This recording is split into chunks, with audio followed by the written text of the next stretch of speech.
recording it. You're going to edit it, right? Mm-mm. You're not? Not this time. Y'all are fine. You're always fine. No pressure. Okay. It's awesome. Okay. Oh, let's see.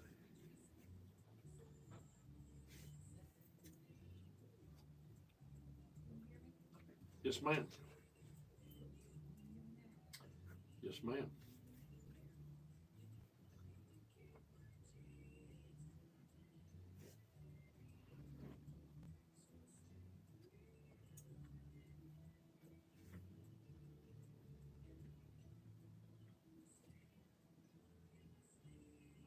Yes, ma'am. I Can do. you? Mic check, check, check, check. Yes, one, two. Yes. Yeah, always. Good evening, everyone, and welcome to the Coach Perry Liles Show. The Ripley Tigers back on the road tonight, taking on the Tishomingo County Braves. Last week, the Tigers started region play at home against the Shannon Red Raiders and got a big 49-19 win over Shannon to improve to 6-0 in the season, but more importantly, 1-0 in Region 1-4A. Coach, congratulations on the win over Shannon. It was a big win, and always good to get off to a good start in region play. Yeah, it's a very good team also, and for our kids to come through in the fourth quarter like they did, it's exciting. The Tigers got off to a great start in the ball game. Took the opening drive, kickoff, and drove it right down the field and scored. Picked up right where we left off from the last game against Columbus, where we scored on every possession. That's what you want to do. I think we did the same thing when we played Columbus our first drive, and Coach Sego's doing a good job of putting things together for us, and that tells in that first drive of both games. Tigers jumped out to a 7-0 lead. Got a 3-yard touchdown run from Keegan Strong. Freddie Lopez added the extra point. That put the Tigers up 7-0 with 8:13 to play in the first quarter. And then the defense comes out, Coach. It gets a 3-and-out on Shannon's first series. And again, our defense continues to play extremely well, and gave us another opportunity to get the ball back and increase our lead. Yeah, we're solid on defense. We were talking about that today. We have 9 starters that are seniors, and we should be good on defense, and I think we are. Ripley, after getting that stop and getting the football on a punt, Coach, they went for the jugular, went for a deep pass and hit Michael Turner for a 62-yard touchdown pass, and lined him up at tight end, which I mentioned that on the air because I saw him lined up at tight end, and I'm thinking, this is not going to be a run because Michael's not a run blocker. Yeah, I'm glad you're not on the PA system telling the other team. No, but he snuck him out of there. They obviously get behind him, but what a great move he made on the defensive back down the sideline. He kind of gave him a little stop and go or hesitation, and he just blew by the defenders. Yeah, in that we just put more people than they can cover deep. We sent out 5 people vertical, and the quarterback just found the right person to throw it to. That put the Tigers up 14-0 at that point. And then Shannon took over the football, and they got a drive going. They covered 80 yards, took them a couple of minutes to get it down the field, but we saw, again, how explosive they can be. They had a lot of team speed. Their quarterback was very shifty back there. We could get some pressure on him, but it seemed like we couldn't lay a hand on him. Yeah, he was very shifty and made plays, and luckily they had a couple of drops that could have changed the way the game was going. Yeah, they get a touchdown pass to O'Marion Wilson. They kicked the extra point, trailed the Tigers 14-7 at that point, and it got a little scary after that. Shannon gets a stop on the Ripley's next possession, and then they block a punt, pick it up, run it back for a touchdown. They're an extra point away from tying it up. Thankfully for us, they missed that extra point, and we still held a 14-13 lead. But it just goes to show you, Coach, again, how quick a 2-touchdown lead can evaporate. You're right. That seems to be sometimes we lose focus, and we just have to do better than that and keep keep scoring and playing better defense. The special teams doesn't usually hurt us, and that we had a breakdown in that and got them back in the game. Tigers and Red Raiders exchange punts on the next two possessions. Then Ripley gets the ball, and actually we stopped them on downs deep in their end of the field. Looked like they may have got a chance to go on top, but our defense comes up strong and makes a big stop. Then we take over and go on a long drive once again, and this time it's Demarion Williams running it in from 1 yard out. That put us up 21-13 at that point. And again, offense kind of found a little bit of a rhythm in that drive. Yeah, we did, and we just never quit playing and believing in ourselves. And just if things happen bad, we just overcome that. And we preach that a lot, and our kids are following through. Ripley gets the ball back after a short punt by Shannon. They take over at the 39-yard line of the Red Raiders, and I think got a good punt return from C.J. Martin on that. He took it about midfield and returned it to the 39.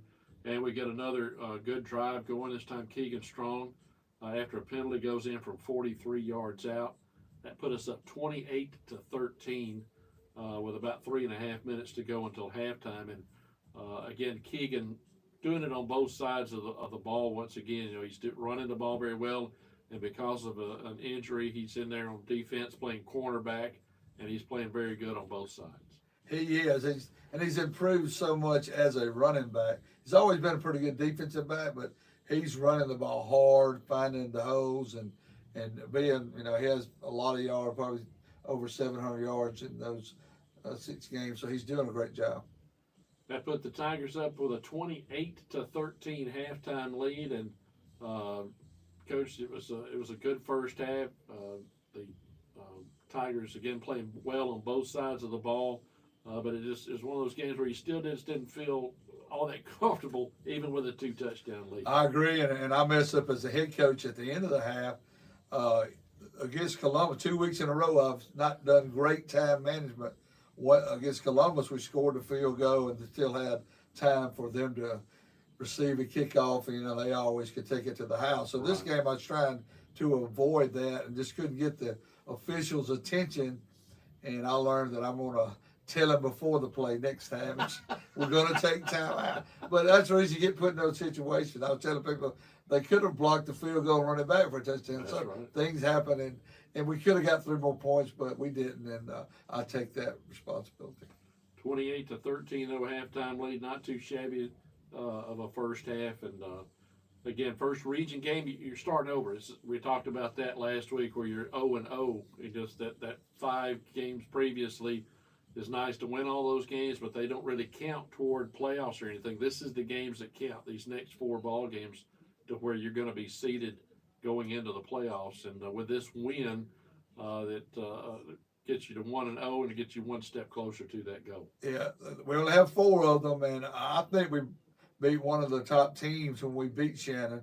They were, you know, the other 3 are going to be good too. So we got to do that. So that's how we're taking it, one game at a time, and we were fortunate enough to overcome some problems that we had and really play hard in the 4th quarter, and that helped us win the game.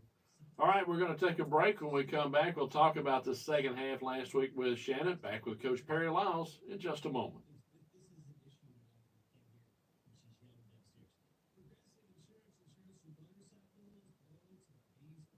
Welcome back to the Coach Perry Liles Show. The Ripley Tigers back on the road tonight, taking on Tishomingo County.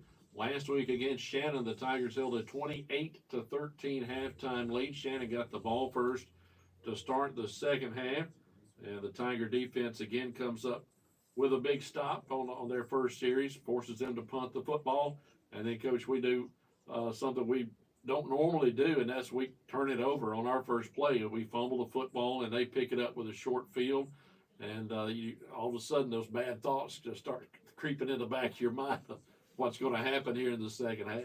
You're right, just losing focus on what we're doing. And that's basically how we have short fields that give our defensive end a bind, and they overcome that a lot. And sometimes, you know, it's because of the offense that they get in those binds. Yeah, the Tiger defense comes up, stops Shannon on downs, forces them. We get the ball taken over to the 16. We end up punting the football back to them. They get a short field once again. This time they're able to punch it in and score. Actually, got another long pass to get downfield, to get in and cut it to 28-19. Coach Stopps goes for an extra point. I thought he might try to go for 2 right there to get it back to a 7-point lead, but he was going to go for the extra point, and they missed it again, which left us up 2 scores, which at that point in the game was, I thought, really big. Made me feel a lot better, because we sort of messed that up at the halftime, and you're right, that makes it harder on them to have another score than just a touchdown and a 2-point conversion. So they left the Tigers up 28-19 going into the fourth quarter, and then Ripley, as we have done, Coach, all year long, we owned the fourth quarter. We outscored Shannon 21-0. We were able to take that ball and go back down the field and score and kind of reestablish control of the game. Went up 35-19.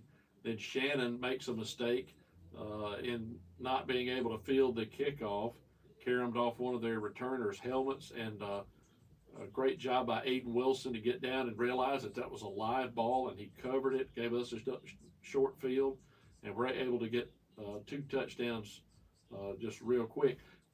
It was very interesting to me in this game how fast that both teams were able to score 2 touchdowns. I know, you got to be ready, don't you?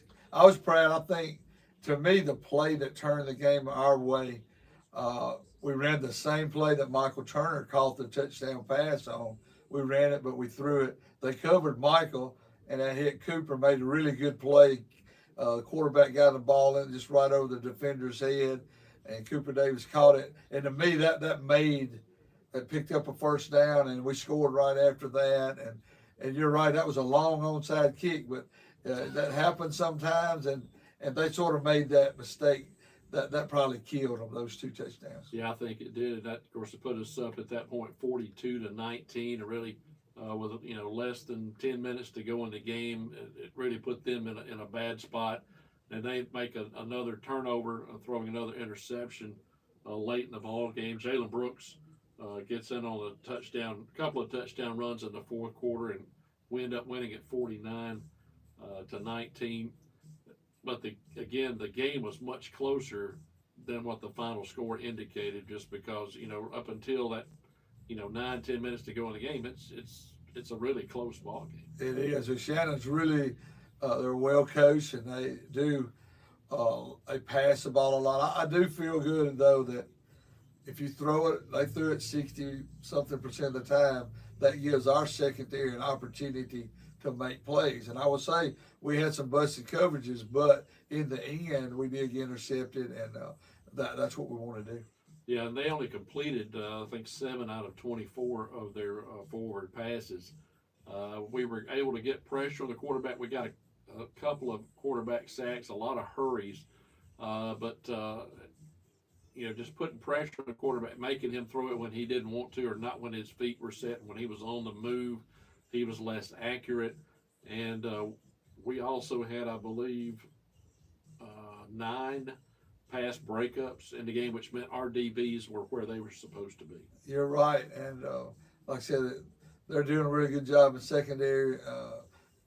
With the exception of 2 or 3 plays, they're grading out great, and very proud of them and what Coach Allen's doing with them. Yeah, I saw Coach Allen on the busted coverage show. I think one we were talking about where they actually dropped what would have been a touchdown pass.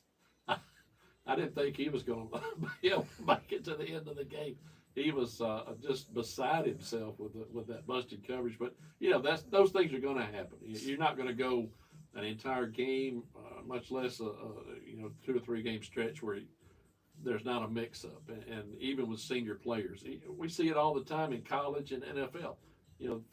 Those things are going to happen, and no matter how much you prepare, for these young men to do that. But the fact that they're where they're supposed to be the majority of the time, especially at this level, really speaks to how well they are being coached. Yeah, and he was so aggravated because they didn't do what they were told to do.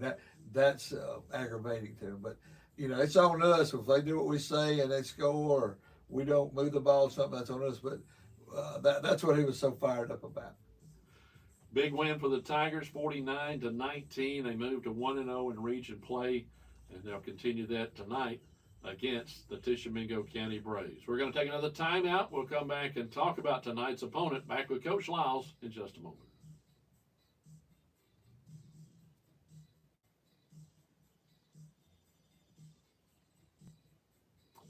Welcome back to the Coach Perry Liles Show. The Ripley Tigers on the road tonight, taking on the Tishomingo County Braves. The Braves, the second region opponent for the Tigers, and always a tough place to go play at Tishomingo County. They're a good football team. They played some, again, very good opponents. They got beat by Amory last week, 48-20. But every week I've been kind of watching they're scoring a lot of points on the opponents that they've played. It's not like they're just getting beaten very badly. They're in most all of these games that they play. They are. I think there's an overtime against maybe South Pontotoc, and they won some games early. They're another team that likes to throw the football, so we're going to get tested on that again. They blitz a lot, and so they're going to make it hard on us. So we've got to be on our toes because, again, this is a tough region game for us. Talk about what you've seen from Tishomingo on both sides, on both offense and defense. And you said they like to throw it, or they're going to pretty much spread us out and try to throw it out of a spread formation, or they like to get tight. They're in doubles and trips a lot. They have that H-back formation when sometimes they want to run the ball. So it's going to be a challenge for us on that. Now, they ran the ball sort of good against Amory, and so we got to be ready for both things.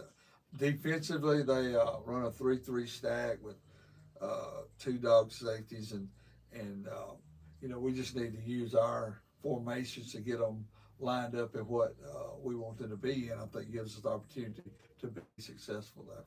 Yeah, the two deep safeties, I think maybe to us that may be an advantage in that that's two less guys that they're going to put right on the line of scrimmage. Well, actually, those dog safeties, they really have three safeties, but we're going to, in the end, they run cover three because we just got to put some tight ends and walk those people up. And, they play man against Amory and everybody else, so they're going to play it on us. Talk about their special teams. I know they usually have good kicking games.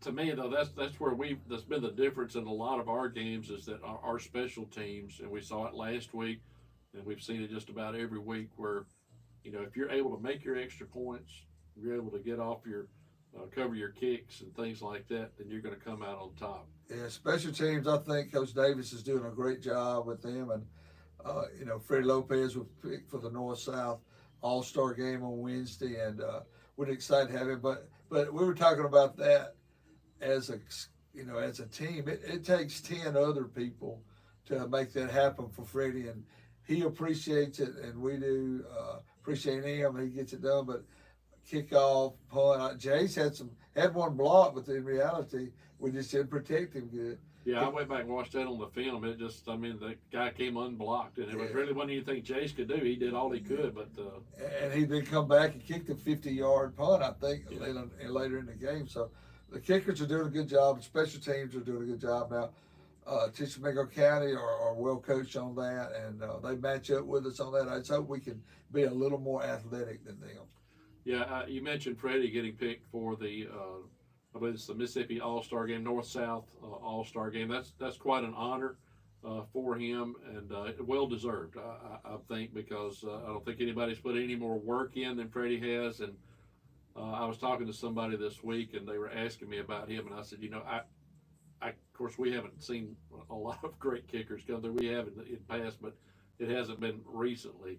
But I just don't remember seeing anybody as accurate as Freddie is, not just from extra points, but I mean from all over the field. He's only missed 2 field goals this year out of 10 attempts, and both of those were over 50 yards. Yes, he does. He has a leg, and when you're right, he's accurate most of the time. He hasn't missed maybe 1 or 2 extra points in his career, so that's hard. And just like we saw with Shannon, they kicked the ball pretty good too, but they missed 2 of their extra points, and it really hurt them in the game, and it helps us. So we need to keep doing that. Yeah, those that extra point. Sometimes you take that for granted, but just in that game in particular, they make those 2 extra points, and it's a 7-point game where we're making all of ours, and it allowed us to keep that kind of them at bay. Yeah, he wound up scoring 7 points for us. Yeah. He probably scores 7, 8 to 10 points a game for us, and I think maybe Keegan Strong is the only person that scored more points for us. That tells you how important he is.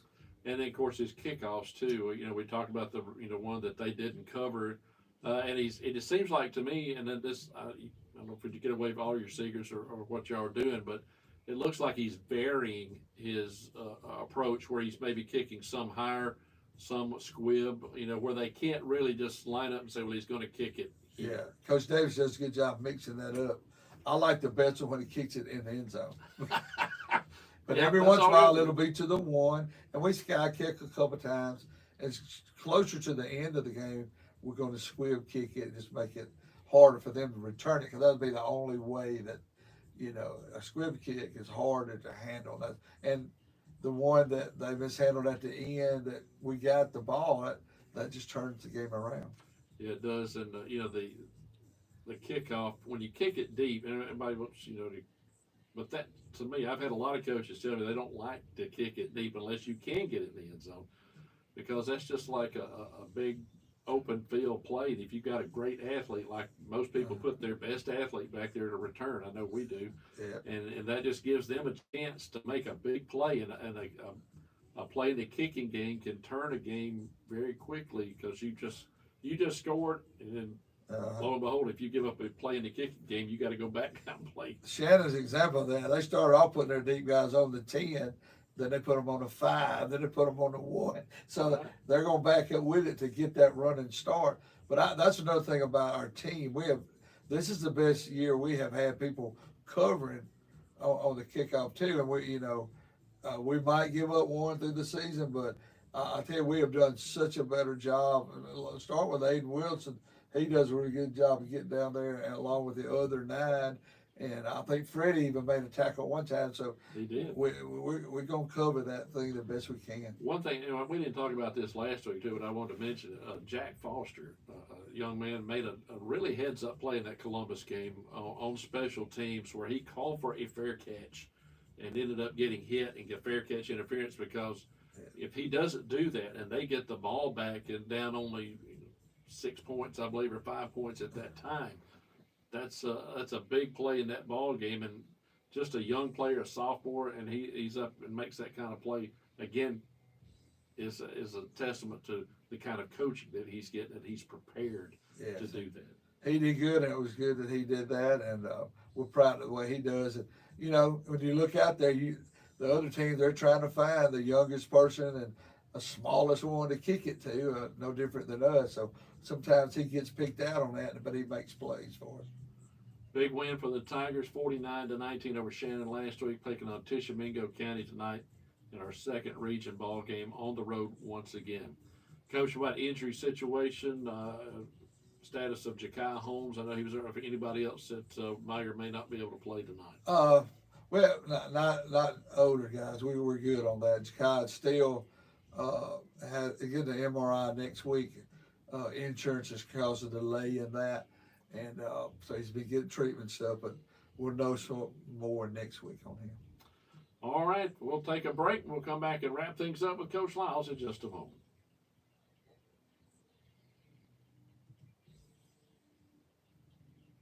Welcome back to the Coach Perry Liles Show. The Ripley Tigers on the road tonight, taking on Tishomingo County, as the Tigers look to move to 2-0 in Region 1-4A. Coach, as always, we appreciate you taking time to visit with us, and we wish you good luck tonight against Tishomingo County. Well, thank you very much, and we're so excited about this region game, and go Tigers. That's Coach Perry Liles. This is Michael Harrison saying stay tuned for Ripley Tiger football coming up next.